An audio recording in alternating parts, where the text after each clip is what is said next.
So ಇದಕ್ಕೆ ದಕ್ಷಿಣ ರಾಜ್ಯಗಳು ಭಾರಿ ವಿರೋಧವನ್ನು ವ್ಯಕ್ತಪಡಿಸ್ತಾ ಇದೆ. ಸೊ ಈಗ ಪ್ರಧಾನಿ ಮೋದಿ ಅವರು ಕೂಡ ಇದಕ್ಕೆ ಸಂಬಂಧಪಟ್ಟಂತೆ ಲೋಕಸಭೆಯಲ್ಲಿ ಮಾತನಾಡಿದರು. ಅದನ್ನು ಗಮನಿಸಿದ್ದೀರಿ.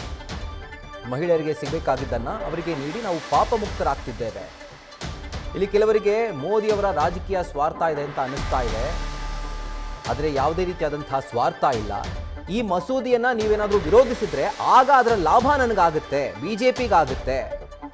ಮೀಸಲಾತಿ ಜೊತೆಗೆ ನಿಂತ್ಕೊಂಡ್ರೆ ಎಲ್ರಿಗೂ ಕೂಡ ಈ ಮೀಸಲಾತಿಯ ಯಶಸ್ಸಿನ ಕ್ರೆಡಿಟ್ ಸಿಗುತ್ತೆ ಅಂತ ಹೇಳಿ ಲೋಕಸಭೆಯಲ್ಲಿ ಪ್ರಧಾನಿ ಮೋದಿ ಹೇಳಿದ್ದಾರೆ. ಸ್ವಾರಸ್ಯಕರವಾದಂತಹ ಮಾತನ್ನ ಹೇಳಿದ್ರು. ಈ ಕ್ರೆಡಿಟ್ ಅನ್ನ ನಾನು ತೆಗೆದುಕೊಳ್ಳೋದಿಲ್ಲ, ನಿಮಗೆ ಕೊಡ್ತೀನಿ. ಬೇಕಿದ್ರೆ ಕೇಂದ್ರ ಸರ್ಕಾರದ ಖರ್ಚಿನಲ್ಲೇ ನಾಳೆನೆ ಈ ಒಂದು ಮಸೂದೆ ಜಾರಿ ಆಯಿತು ಅಂತಂದ್ರೆ ನಾಳೆನೆ ಅಡ್ವರ್ಟೈಸ್ಮೆಂಟ್ ಅನ್ನ ಕೊಡಿಸ್ತೀನಿ. ನಿಮ್ಗೆ ಯಾರ್ಯಾರು ಫೋಟೋಗಳು ಬೇಕೋ ಆ ಫೋಟೋವನ್ನ ಕೇಂದ್ರ ಸರ್ಕಾರದ ಖರ್ಚಿನಲ್ಲೇ ಆ ಆ್ಯಡ್ನಲ್ಲಿ ನಾನು ಕೊಡಿಸ್ತೀನಿ.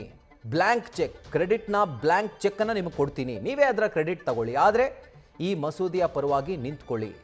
ಇದನ್ನು ವಿರೋಧ ಮಾಡೋರು ದೇಶಕ್ಕೆ ದೊಡ್ಡ ಹಾನಿಯನ್ನು ಉಂಟು ಮಾಡ್ತಿದ್ದಾರೆ. ಇದರ ಒಂದು ನಷ್ಟವನ್ನು ಅಕಸ್ಮಾತ್ ಏನಾದರೂ ನೀವೇನಾದರೂ ಇದನ್ನು ತಡೆ ಹಿಡಿದ್ರೆ, ವಿರೋಧ ಮಾಡಿದ್ರೆ ಅದರ ನಷ್ಟವನ್ನು, ಆ ತೊಂದರೆಯನ್ನು ಸುದೀರ್ಘವಾಗಿ ದೇಶ ಅನುಭವಿಸಬೇಕಾಗುತ್ತೆ ಅನ್ನುವಂಥ ಮಾತನ್ನು ಪ್ರಧಾನಿ ಮೋದಿ ಹೇಳಿದ್ದಾರೆ.